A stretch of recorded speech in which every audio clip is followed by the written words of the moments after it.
वंदन श्री गुरुदेव दत्त. आपण आधीच्या भागामध्ये मेषरास कुंडलीतल्या 12 भावात कशी रिफ्लेक्ट होते ते पाहिलं. आज वृषभ राशीचं बघूया. वृषभ रास ही भचक्रातली दुसरी रास. ही शुक्राधिष्ठित पृथ्वी रास आहे, म्हणजे पृथ्वी तत्वाची रास आहे. ती स्थिरता दर्शवते, सौंदर्य दर्शवते, ती भौतिक सुखांशी निगडीत आहे. आता आपण हे जनरल बघितलं. भौतिक सुखांशी निगडीत जवळपास सगळ्याच राशी असतात, पण वृषभ रास ही शुक्राच्या आधिपत्याखालची रास आहे. तर कालपुरुषाच्या कुंडलीमध्ये द्वितीय रास ही द्वितीय स्थानात येते, जे धनस्थान आहे, कुटुंबस्थान आहे. आणि ह्या लोकांना नटण्यामोरडण्याची, ब्रँडेड कपडे, सेंट्स, ऑर्नामेंट्स म्हणजे दागिने वगैरे घालण्याची ह्याची फार आवड असते. हे एक जनरल सांगतो. आता ते कुंडलीतील 12 भावामध्ये कसे काही रिफ्लेक्ट होतात, कसे दिसतात, कसं काय त्यांचं काम होत असेल हे बघूया. पहिलं घर म्हणजे स्वतःचा, आपण स्वतः. तिथे जर वृषभ रास असेल तर आकर्षक व्यक्तिमत्व असतं, धैर्यवान असतात अशी लोक, आरोग्य चांगलं असतं, स्थिर असतं जीवन. नकारात्मक काय म्हटलं तर जिद्दी असतात. जसं मेष राशीचा आपण जिद्दी बघितलं तसा ह्यांचाही जिद्दी स्वभाव असतो. कुठल्याही प्रकारचे बदल नको असतात त्यांना आयुष्यामध्ये. स्थिर रास असल्याकारणे पृथ्वी तत्वाची रास म्हणजे स्थिर रास. बदल नाकारले जातात. काही जर वेगळा बदल स्वतःच्या चांगल्यासाठी जरी असला तरी ते स्वीकारत नाहीत. आणि सौंदर्याच्या कल्पना थोड्याशा अवास्तव असतात. दुसऱ्या भावामध्ये धनसंचय करतात, गोड बोलतात. गोड बोलतात म्हणजे वाणी गोड असते, सहसा दुसऱ्याला दुखवत नाहीत. आणि कौटुंबिक सुखाचे भोगते असतात. नकारात्मक म्हणजे खर्च फार करतात. पैसा खर्च करणे म्हणजे अतिशय आवडता उद्योग. बोलणं थोडंसं कणखर असतं. आणि संपत्ती किंवा प्रॉपर्टी ह्याच्याकडे ओढा जास्त असतो, आसक्ती असते. तिसऱ्या भावामध्ये असेल जर वृषभ रास तर संवाद कुशलता असते, बुद्धिमत्ता चांगली असते, लहान भावंडांशी जवळचे संबंध असतात.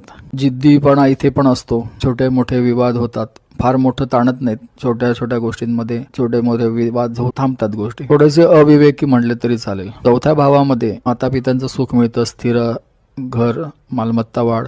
कारण ह्यांची रासच मुळी ह्या दृष्टीने महत्त्वाची आहे. एक तर पृथ्वी तत्वाची, त्याच्यामुळे त्यांना सगळं स्थावर आणि सगळं व्यवस्थित लागतं. नकारात्मक भाग म्हणजे मातृसुख तितकंसं मिळत नाही आणि भावनिक स्थिरता कमी असते. 5व्या भावात म्हटलं तर सृजनशील असतात, प्रेमाचे भोगते असतात, संतती सुख आणि एकंदर छान मौज मजा ह्याच्याकडे जास्त आकर्षित असतात. त्याच्यातच जास्त मित्रमंडळ, फोटो काढणे वगैरे ह्याच्यात फार जास्त इंटरेस्टेड असतात. नॉर्मल शिक्षणात प्रगती असते. तो नकारात्मक म्हणलं म्हणजे जर असलंच. आता हे नकारात्मक आणि सकारात्मक आहे ना, ह्याच्यामध्ये कसं होतं माहिती आहे, कुठल्या दुष्टग्रहांचा प्रभाव असेल तर नकारात्मक जास्त होतं. तसं काही नसेल एखाद्या भावावर तर प्रत्येक ठिकाणी नकारात्मक दिसेलच असं नाही सांगता येत. आता ते ज्यावेळेला आपण ग्रह आणि त्या गोष्टी दृष्टीनं वगैरे जाऊ त्यावेळेला थोडंसं जास्त कळेल. आत्ता एवढंच समजून घ्या, जर नकारात्मक दिसत असेल तर कुठल्या तरी दुष्टग्रहांचा प्रभाव, दुष्ट काही नसतं पण उग्र असतात ग्रह, त्यांचा प्रभाव असेल तर प्रेम प्रकरणामध्ये जिद्दी स्वभाव असतो, घरातनं पळून जाणं, नाहीतर काही नाही करीन तर ह्याच मुलाशी किंवा ह्याच मुलीशी असं असतं, जिद्द असते. सट्टा विट्टा खेळायला जातात आणि त्याच्यात नुकसान करून घेतात. 6व्या स्थानामध्ये असेल तर सेवा क्षेत्रात यश असतं आणि रोगप्रतिकारक शक्ती चांगली असते. नकारात्मक जर काही ग्रहांचा प्रभाव असेल तर वारंवार आजारी पडतात आणि नोकरीच्या ठिकाणी संघर्ष होतो किंवा किरकोळ शत्रुत्व कोणाशी असतं. 7व्या घरात असेल जर वृषभ रास तर जोडीदार प्रेमळ असतो, स्थिर विवाह असतो. त्यांनी जर भागीदारी केली कोणाशी तर यश मिळतं त्याच्यात. नकारात्मक म्हणजे परत तेच चुकीच्या ग्रहांच्या प्रभावाने एकापेक्षा अधिक लग्न किंवा एक्स्ट्रा मॅरिटलमध्ये जाण्याची शक्यता असते. 8व्या घरामध्ये जर असली वृषभ रास तर गुप्तधन मिळवण्याकडे कल असतो. दीर्घायुष्य असतात. एखादं रहस्य असेल तर आतमध्ये दाबून ठेवण्याकडे कल असतो. नकारात्मक म्हणजे अपघात होण्याचा धोका संभवतो. वारसा हक्कामध्ये विवाद निर्माण होतात. भावनिक एकटेपणा असतो. 9व्या भावामध्ये जर वृषभ रास असेल तर भाग्यवृद्धी असते. धार्मिक गोष्टींकडे झुकाव जास्त असतो. गुरु करणं, उपासना करणं या गोष्टींकडे नैसर्गिक ओढा असतो. भक्ती करण्याकडे ओढा असतो. आणि जर नकारात्मक प्रभाव असतील तर भाग्यवृद्धी तितकीशी आढळत नाही. वडिलांशी दुरावा असतो, होऊ शकतो, वाद होतात. 10व्या भावात जर वृषभ रास आली तर करिअरमध्ये स्थिरता असते, प्रतिष्ठा मिळते, व्यावसायिक यश मिळतं. नकारात्मक प्रभाव असतील तर कामाच्या ठिकाणी जिद्द, मेषसारखंच, आणि बॉसशी वाद, संघर्ष. परत इथे नोकरीमध्ये बढत्या मिळण्यासाठी जर किंवा पदोन्नतीसाठी जर कुठे दुसरीकडे जायची पाळी आली, ट्रान्सफर घ्यावी लागली, तर ह्यांची तयारी नसते. त्यामुळे बदल नाकारल्यामुळे त्या प्रमाणात पदोन्नती मिळत नाही आणि वाद वाढतात. 11व्या घरात जर असले वृषभ रास तर मित्रसुख मिळतं, सोशल सर्कल मोठं असतं, आर्थिक लाभ असतात, सामाजिक यश मिळत असतं.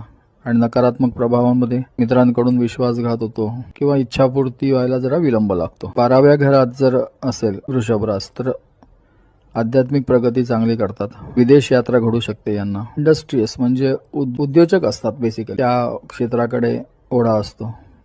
नकारात्मक प्रभाव म्हणजे खर्चिकपणा असतो, एकटे होतात, कधी कधी व्यसन प्रवृत्ती वाढीला लागते. असं आपण साधा वृषभ रास ही कुंडलीतल्या 12 भावात कशी जर असेल तर त्या भावाचे जे काही त्या भावाच्या कॅरेक्टरिस्टिक्स आहेत त्या वृषभ रास असेल तर कशा प्रकारे प्रकाशित होतात ते बघितलं. नॉर्मल वृषभ राशीची माणसं जी असतात ती कलाप्रेमी असतात, कलासक्त पण असतात, छान चौकीचे इंटरेस्टेड असतात, त्यांना सगळं ब्रँडेड लागतं, शक्यतो हायफाय गोष्टी, मोबाईल पण हायफाय पाहिजेत, चपला, कपडे, दागिने यांची फार जास्त आवड, त्याच्यावरच जास्त खर्च होत असतो अशांचा. तर अशा प्रकारे आपण आत्ता वृषभ रास जर कुंडलीच्या 12 भावात कशी काय त्या भावाचं काय काय फळ देईल किंवा काय काय फळ देऊ शकते ते बघितलं. पुढच्या सत्रामध्ये आपण मिथुन राशीबद्दल जाणून घेऊ. आता इथेच थांबतो.